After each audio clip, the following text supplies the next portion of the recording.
Bonjour et bienvenue dans Opinion CSC. Ce numéro est entièrement consacré aux cellules de reconversion qui accompagnent les travailleurs touchés par un licenciement collectif vers un nouveau départ professionnel.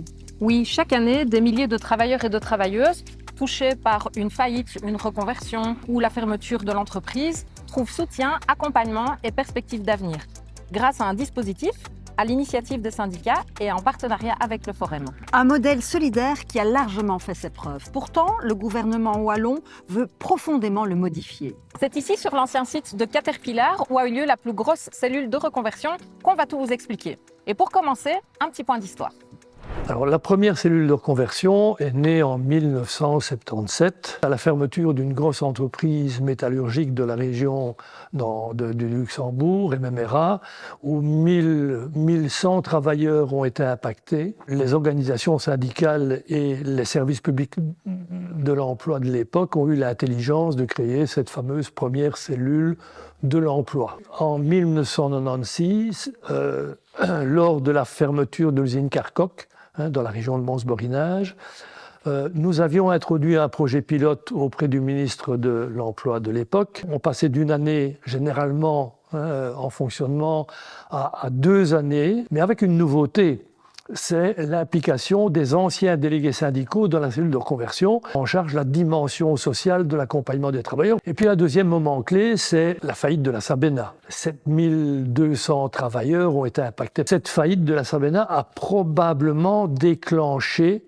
auprès des pouvoirs publics et des responsables politiques l'idée de mise en place d'un décret. Le décret de 2004 vient quelque part formaliser, concrétiser toutes les expériences accumulées durant ces 25 dernières années. Et puis, le gouvernement fédéral a introduit la notion de cellule pour l'emploi et ça vient court-circuiter la dynamique des cellules de reconversion, puisque en Wallonie, les cellules de reconversion étaient accessibles aux travailleurs sans obligation, mais avec une offre de services pléthorique. La cellule pour l'emploi, qui est un dispositif fédéral, vient donner une connotation particulière au dispositif, puisque les travailleurs, à partir de là, sont obligés de suivre un plan de reclassement qui est largement inférieur à l'offre de services des cellules. On parvient néanmoins à passer au-dessus de tout ça. La cellule de conversion est reconnue comme opérateur officiel dans les cellules pour l'emploi. En 2009, les restructurations, les faillites, les fermetures d'entreprises se multiplient. Et donc on négocie de nouveau un réaménagement du décret, finalement, et ce réaménagement nous permet d'accueillir dans les cellules de conversion les travailleurs de plus petites restructurations. On négocie l'engagement d'accompagnateurs sociaux permanents. En près de 50 ans, les cellules de reconversion sont devenues l'acteur incontournable du retour à l'emploi en Wallonie. Oui, et pourtant, le gouvernement wallon veut modifier le processus. Alors, avant de voir ce qui va changer, on vous explique comment fonctionnent les cellules de reconversion aujourd'hui. Un dispositif connu et reconnu pour son efficacité. Quand une entreprise ferme ou licencie massivement, des centaines de travailleurs peuvent se retrouver sans emploi du jour au lendemain. Pour les accompagner, il existe en Wallonie un dispositif spécifique, les cellules de reconversion.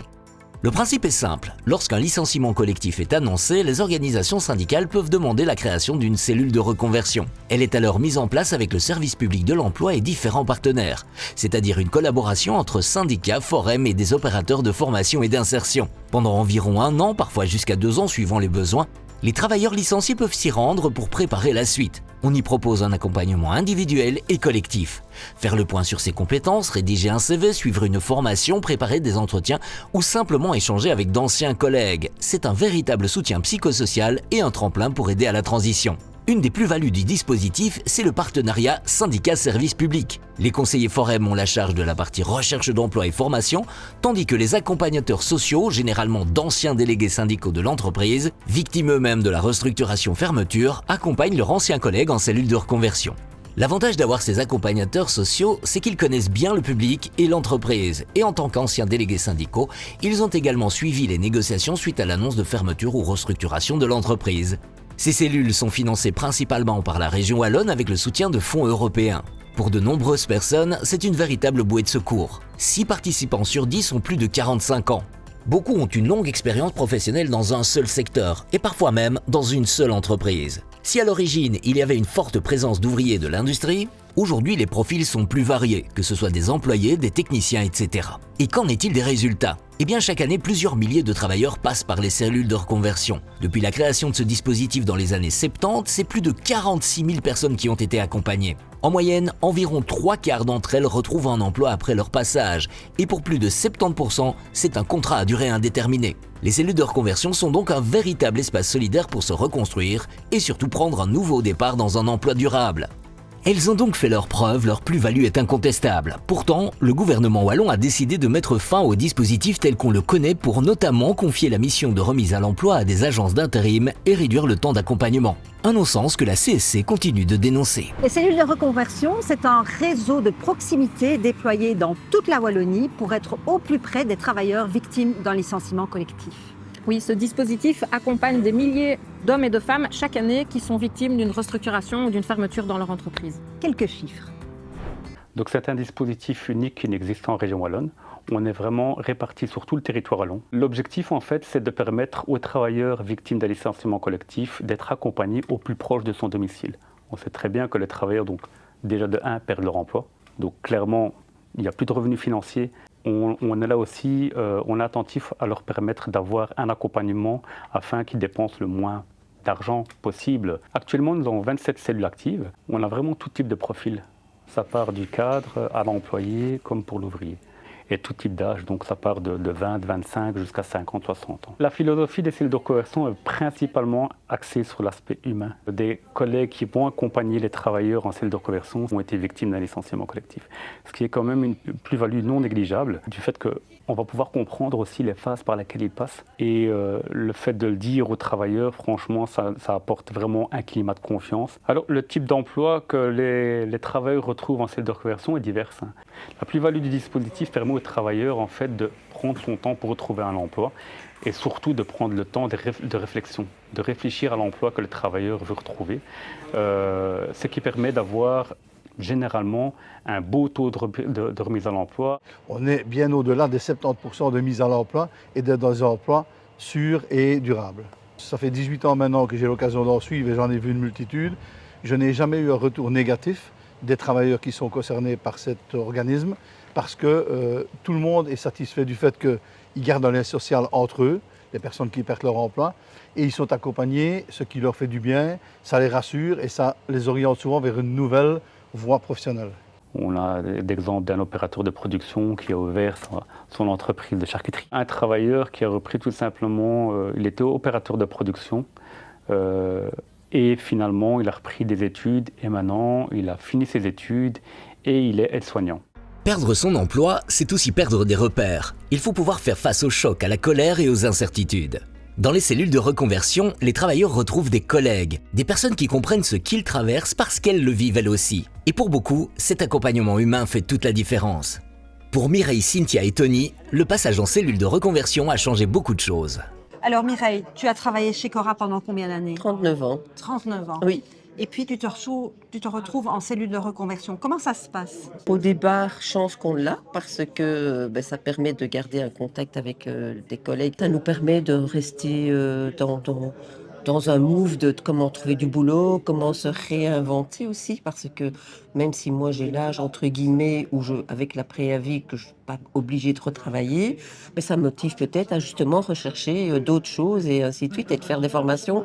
Donc d'ailleurs je fais une formation pour continuer à être dans le move en fait. J'ai fait couture, mais j'aurais pu faire n'importe quelle formation, ça c'est important. Donc ça t'apporte un plus dans ton bien-être personnel. Oui, bien sûr. Parce que il faut garder le contact humain. Et la cellule est bien parce que justement les gens se retrouvent, les gens sont motivés et s'aident les uns avec les autres. Cynthia, tu travaillais chez Cora, le magasin a fermé, tu te retrouves en cellule de reconversion. Qu'est-ce que cela t'apporte ?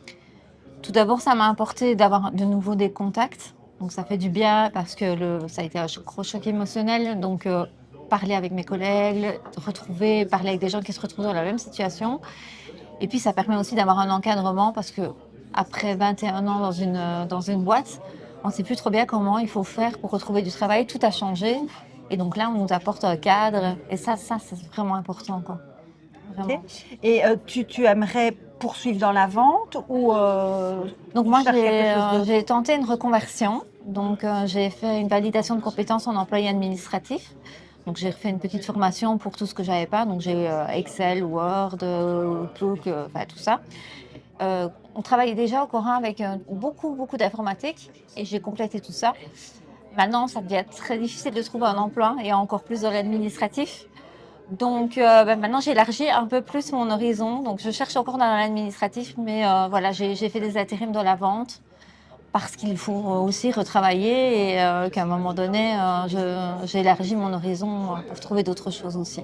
Tony, tu as travaillé pendant 36 ans dans la sidérurgie, puis il y a la faillite de Liberty et tu te retrouves en cellule de reconversion. Comment est-ce que ça se passe dans une cellule de reconversion? Ça se passe très bien en fait. On est bien accueillis déjà.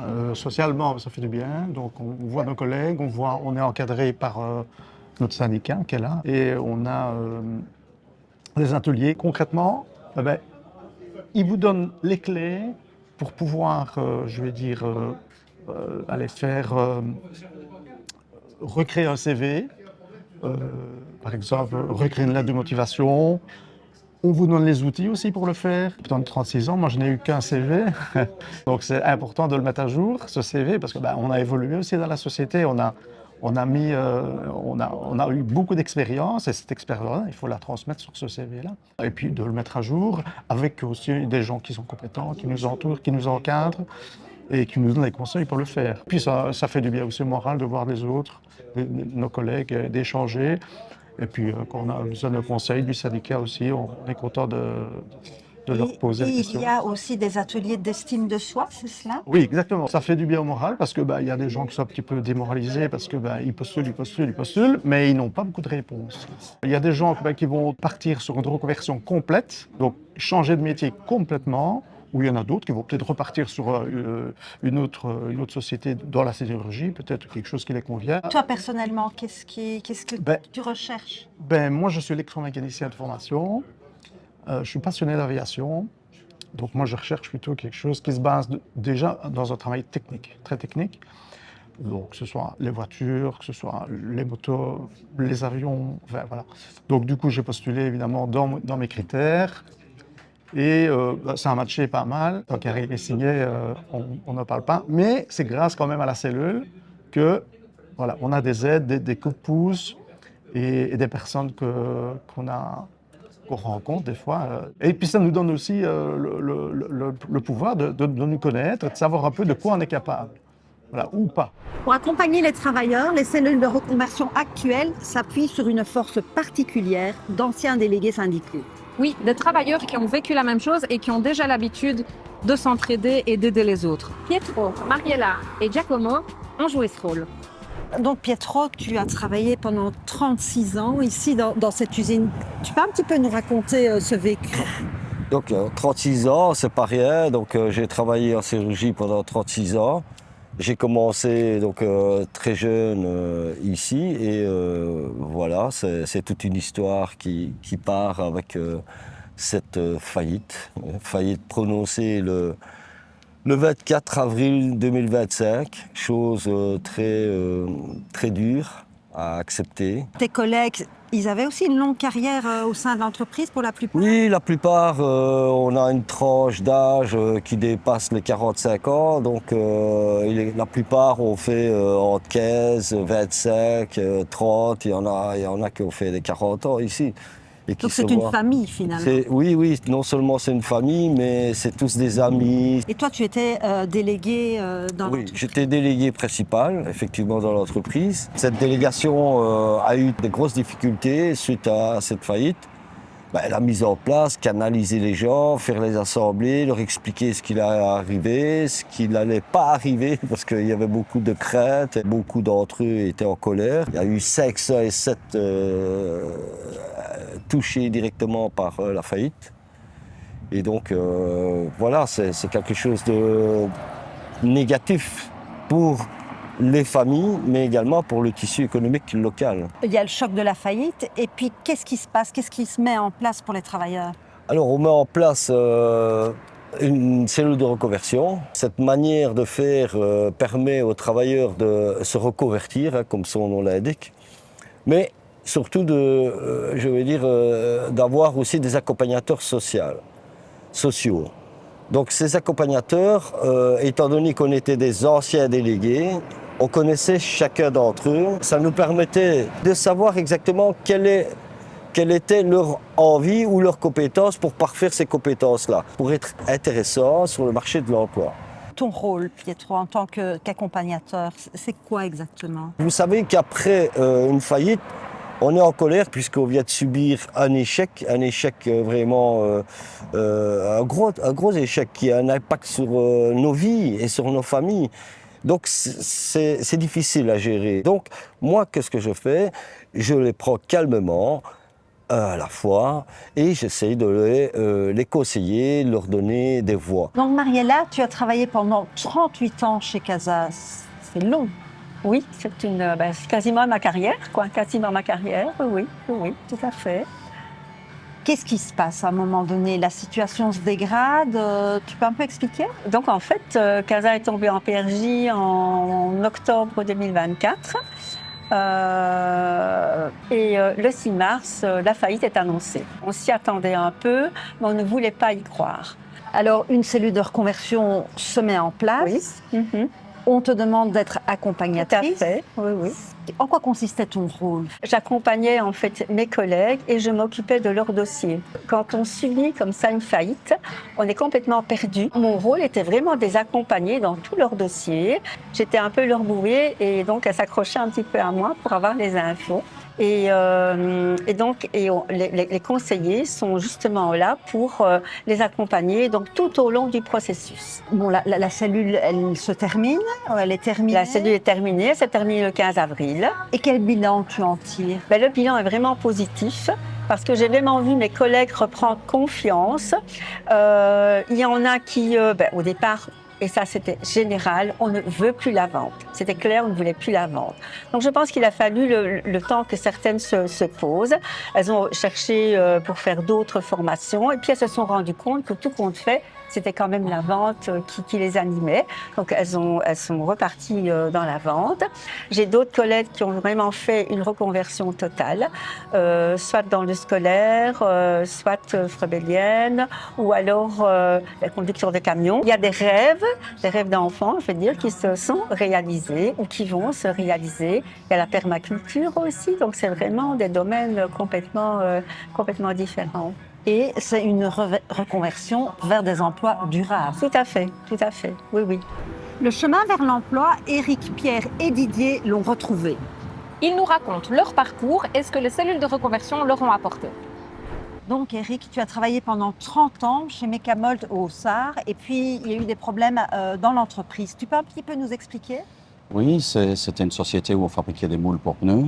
Donc, on avait un seul client, malheureusement, qui était Bridgestone. Et Bridgestone a commencé à ne plus commander les moules chez nous, mais plutôt du côté asiatique. Donc, qu'est-ce qui s'est passé? L'entreprise a été en faillite à la fin de l'année 2024. Comment on réagit face à une telle annonce? C'est toujours difficile parce que la plupart des travailleurs ont essentiellement fait toute leur carrière chez Mecamold. On avait l'âge moyen de 55 ans, plus ou moins. Donc c'est très difficile de se dire, demain on ne travaille plus chez Mecamold et il va falloir retrouver autre chose. Se remettre dans le monde du travail avec l'évolution et les 30 ans passés au sein de la société, le monde a continué à tourner. J'ai commencé ma vie professionnelle à 24 ans chez Mecamold, je suis sorti de l'école et je me suis présenté là-bas et j'ai passé 30 ans au sein de la société. Et c'est là qu'interviennent les cellules de reconversion. Pour toi, ça a été une expérience positive? Moi, je trouve que c'est très positif parce que ça permet de recentrer un peu le débat, d'expliquer comment est devenu le monde du travail. Et pour toi, ça s'est bien terminé? Oui, ça s'est très bien terminé. Donc, je suis resté plus ou moins 4-5 mois au sein de la cellule. Et puis, j'ai pu retrouver du travail, de retrouver des entretiens. Et donc, tu retravailles? Donc, je retravaille, exactement. Pierre, tu as travaillé pendant 15 ans ici chez Icopal, une entreprise qui construisait des tuiles métalliques. Et puis en 2024, c'est la fermeture. Comment est-ce que tu as ressenti ça? Donc 22 novembre exactement 2024, licenciement collectif. Donc on est une cinquantaine de personnes ici, donc tout le monde perd son boulot, gros choc. Ici on est une grande famille et voilà, donc on s'est retrouvés tous en cellule de reconversion. Et comment tu as vécu le passage dans ce dispositif? On est arrivé là, donc tous les collègues ensemble, et on a été pris en charge. Donc il y a il y a des formateurs, il y a des gens, des conseillers pour nous conseiller. On nous a appris à faire un CV, on nous a montré les potentielles formations à faire. Il y a possibilité de remettre ses compétences au goût du jour. Et toi, personnellement, qu'est-ce que tu as suivi comme formation? J'ai passé permis camion, j'ai refait une formation en sécurité, j'ai remis mon anglais à niveau, donc j'en ai profité pour refaire tout ça. En ayant passé mes permis, je vais dire, permis camion, permis car, j'ai eu l'occasion où j'ai fait mes heures de conduite, donc chez Technoconduite à Wantre, j'ai eu l'occasion d'avoir un boulot et de suivre une formation chez eux, donc pour passer le brevet 2, qui est moniteur voiture. Et voilà, donc je suis là pour le moment, je suis en train de finir mon stage. Et d'ici peu de temps, je serai en voiture tout seul. Alors toi, Didier, tu as travaillé pendant des années chez Durobor, une entreprise qui a fait faillite après une vingtaine d'années de carrière. Est-ce que tu peux un peu nous expliquer ça? Oui, tout à fait. Donc, après 28 ans de travail chez Durobor, qui est une verrerie, l'entreprise a fait faillite. Et après ces 28 ans, je me retrouve du jour au lendemain sans emploi. Et donc la cellule de reconversion s'est mise en place directement. Disons qu'au début, on a eu des entretiens principalement en collectif. Et pour juste nous expliquer que perdre son travail, ce n'est pas la fin du monde. Et qu'on peut toujours envisager une nouvelle carrière professionnelle. Et est-ce que rien que ce soutien psychologique que vous avez eu, il était indispensable? Je pense qu'il était indispensable parce que moi je l'ai mal vécu. À l'époque, c'est compliqué de dire du jour au lendemain, je me retrouve chez moi, je ne travaille plus, je ne sers plus à rien en fait. Ce qui était bien, c'est que chacun pouvait s'exprimer. Et donc après cette partie deuil, la cellule de reconversion, elle vous permet quoi individuellement? Moi, j'avais un diplôme d'électromécanicien et j'étais indépendant complémentaire. Donc, c'est-à-dire que dans le bâtiment, j'avais pas mal d'expérience dans le bâtiment. Et donc, du coup, j'ai orienté mes recherches sur le forum dans ce sens-là. Il a fallu m'adapter aux nouvelles technologies. J'avais besoin de mise à jour et de nouvelles formations pour pouvoir accéder à plus de domaines. Est-ce que tu as pu retrouver un emploi rapidement et quel type de contrat? Alors j'ai eu beaucoup de demandes. J'ai passé plusieurs entretiens d'embauche et j'ai eu finalement un contrat, un CDI directement dans une entreprise de maintenance itinérante. Malgré des résultats concluants, le dispositif tel qu'on le connaît est appelé à évoluer.